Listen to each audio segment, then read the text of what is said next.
বন্ধুরা, আমরা কোন রাজ্যে বাস করছি, না আমরা কোন দেশে বাস করছি? আমরা কি বাংলাদেশে বাস করছি, না পাকিস্তানে বাস করছি, না কোনো মুসলিম কান্ট্রিতে আমরা বাস করছি? আগে দেখুন ভিডিওটা।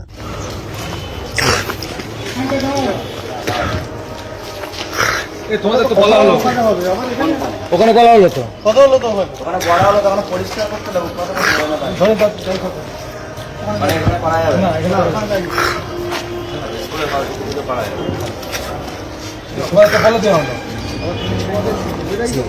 কারা বলে যাও না, কথা বলো না,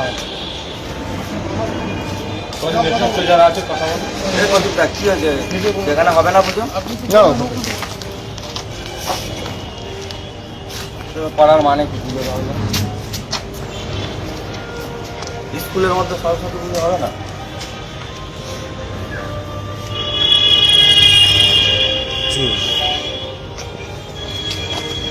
এখানে সমস্যাটা বিষয় স্কুলের বাইরেই তো হচ্ছে তোমার সাথে আমি কোনো কথা বলবো না, আমি এখানে নগরের সংযোগে বললাম খাবো তোমার সাথে কথা হবে এখানে যা বলো বলে দিই। গার্জেন যারা কথা হলো স্কুল কর্তৃপক্ষ আপত্তি আছে স্কুলে যারা স্টুডেন্ট তারা তো করতে না স্টুডেন্টরা তো তোমার হিন্দু তো মাইনরিটি স্কুলে হিন্দু ছাত্র 20%, 80% হলো মুসলিম ছাত্র। এবার ম্যাডামকে আমরা বলার পরে উনি মনে হয় মোস্ট প্রবাবলি স্কুলের মিটিং করেছিলেন, বোর্ড মিটিং ন্যাচারালি যেটা হয় হিন্দু ছাত্রের সংখ্যায় অনেক কম, তারা মাইনরিটি তারা সিদ্ধান্ত পাস করতে পারেন, তাই জন্য ওনাদেরকে নোটিশ করেছে যে স্কুল কর্তৃপক্ষ স্কুলের ভেতরে পুজো অ্যালাউ করবে যেহেতু মুসলিম সংখ্যা তখন বাধ্য হয়ে আমরা সব যেমন ফুটপাতে নামি ফুটপাতে করবো, এটা আমার শিক্ষা। জি, তাহলে ভাই ভাই হিন্দু মুসলিম ভাই ভাই বলতে হিন্দুরাই সবসময় কোঅপারেট করবে তাই তো ঠিক আছে তাহলে। দেখুন আজ মিডিয়া দেখুন মা সরস্বতী আজকে ফুটপাতে নামছে পশ্চিমবঙ্গে। স্কুলের আজকে ভেতরে স্কুলের ভেতরে আজকে মা পর্যন্ত সরস্বতী ঠাকুর নিয়ে ঢুকতে সনাতনীরা যদি এরপরেও না জাগে আমাদের আর কিছু বলার নেই। আজকে মা সরস্বতীকে পারে। আজকে স্কুল থেকে স্কুলে হিন্দুরা মাইনরিটি বলে এখানে সরস্বতী পুজো হবে না, করতে দেওয়া হলো না। এই ঠাকুর এখন স্কুল থেকে বের করে নিয়ে আমরা যাচ্ছি রাস্তায় ফুটপাতে পুজো করবো। আজকে বাঙালি সনাতনী এটা হিন্দুরা বাংলাদেশ দেখুক না পাকিস্তান সেটাই মা বুঝতে সরস্বতী। আজকে বাংলাদেশের কথা আমরা বলি, পশ্চিমবঙ্গ কিছু পার্থক্য নেই। মা সরস্বতী পশ্চিমবঙ্গ স্কুল থেকে বেরিয়ে ফুটপাতে আশ্রয় নিতে হচ্ছে, আমরা ফুটপাতেই পুজো করবো। এরপরে যদি সনাতনী হিন্দুরা না জাগে আর কিছু বলার নেই, বাংলাদেশের সাথে আর বেশি দিন বাকি নেই পশ্চিমবঙ্গ। হাসি পাচ্ছে, ভিডিওটা দেখে হাসি পাচ্ছে। বন্ধুরা, আপনারাই বলুন, যেটা কোন দেশ, কোন রাজ্য? এটা এটা হিন্দুদের দেশ না মুসলিমদের দেশ,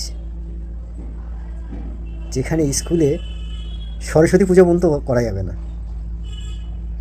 হায় রে, পুলিশ প্রশাসন সেখানে গিয়ে বাধা দিচ্ছে, যেখানে সরস্বতী পুজো করা যাবে না স্কুলে। ছি ছি ছি, কোথায় গেল এখন সেকুলার নেতারা? কোথায় গেল সেকুলার নেতা? সেকুলার সেকুলার সেকুলার,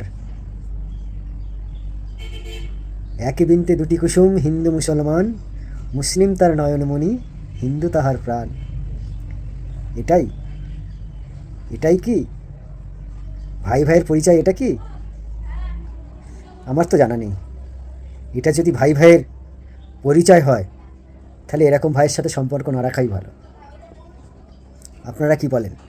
আমার সাথে কে কে একমত আছেন একটু কমেন্টে জানিয়ে যাবেন। এরকম ভাই ভাই চাই না, এরকম প্রাণও চাই না। এর থেকে একাই থাকা ভালো। একলা চলো রে, একলা থাকা ভালো না? এরকম ভাই থাকার থেকে না থাকাই ভালো না? আপনারা কি বলছেন? এটা কমেন্টে অবশ্যই জানাবেন কিন্তু। আর যদি আপনার ভিডিওটা ভালো লাগে, যদি মনে করেন আরও সনাতনী হিন্দুদের মধ্যে ভিডিওটাকে ছড়াতে হবে, তাহলে অবশ্যই ভিডিওটাকে শেয়ার করবেন, বেশি বেশি করে শেয়ার করে সেই সমস্ত সেকুলার হিন্দুদেরকে এই ভিডিওটা পৌঁছে দেবেন। নাকি পৌঁছে দেবেন তো? বেশি করে করে পৌঁছে দেবেন এই ধরনের ভিডিও, সেই সব সেকুলার নেতাদের কাছেও পৌঁছে দেবেন। জয় শ্রীরাম, সনাতনের জয় হোক, সনাতনীদের জয় হোক, বন্দে মাতরম।